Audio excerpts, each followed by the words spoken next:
بسم اللہ الرحمن الرحیم۔ پہلی دعا سیدنا حذیفہ رضی اللہ تعالی عنہ بیان کرتے ہیں، رسول اللہ صلی اللہ علیہ وسلم جب آپ سجدہ کرتے تو 3 مرتبہ سبحان ربی الاعلی کہا کرتے۔ دوسری دعا سیدنا عوف بن مالک رضی اللہ تعالی عنہ فرماتے ہیں، رسول اللہ صلی اللہ علیہ وسلم سجدے میں یہ دعا کیا کرتے، سبحان ذی الجبروت والملکوت والکبریاء والعظمہ، پاک ہے وہ ذات جو بہت زبردست قوت والی، بادشاہی اور بڑائی اور عظمت والی۔ تیسری دعا سیدنا ابو ہریرہ رضی اللہ تعالی عنہ بیان کرتے ہیں، رسول اللہ صلی اللہ علیہ وسلم اپنے سجدوں میں یہ دعا کیا کرتے، اللہم اغفر لی ذنبی کلہ دقہ وجلہ اولہ وآخرہ وعلانیتہ وسرہ، اے اللہ میرے چھوٹے اور بڑے، پہلے اور پچھلے، ظاہری اور باطنی سب گناہوں کو معاف فرما دے۔ چوتھی دعا سیدہ عائشہ رضی اللہ تعالی عنہ بیان کرتی ہیں، رسول اللہ صلی اللہ علیہ وسلم اپنے رکوع اور سجدوں میں یہ دعا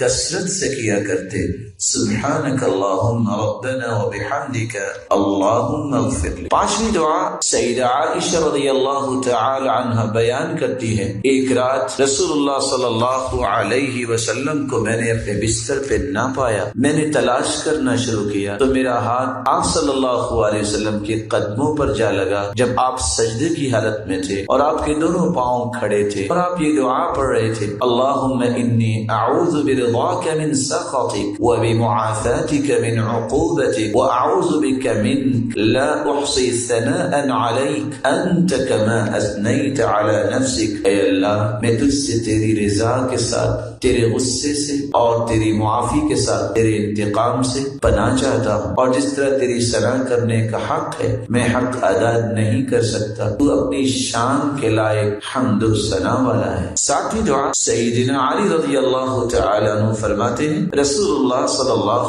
علیہ وسلم سجدہ کرتے تو یہ دعا بھی پڑھتے، اللہم لک سجدت وبک آمنت ولک اسلمت سجد وجہی للذی خلق وصور وشق سمعہ وبصر تبارک اللہ احسن الخالقین۔ اے میرے اللہ میں نے تیرے لیے سجدہ کیا، تیرے ساتھ ایمان لایا، تیرے لیے مطیع و فرما بردار ہوا، میرے چہرے نے اس ذات کے لیے سجدہ کیا جس نے اس کو پیدا کیا اور اس کی شکل و صورت بنائی اور اس کے کان اور آنکھیں بنائی، بہت بابرکت ہے اللہ جو بہترین پیدا کرنے والا ہے۔ چھٹی دعا سیدہ عائشہ رضی اللہ تعالی عنہ بیان کرتی ہیں، رسول اللہ صلی اللہ علیہ وسلم اپنے رکوع اور سجود میں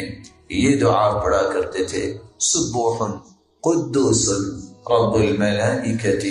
والروح۔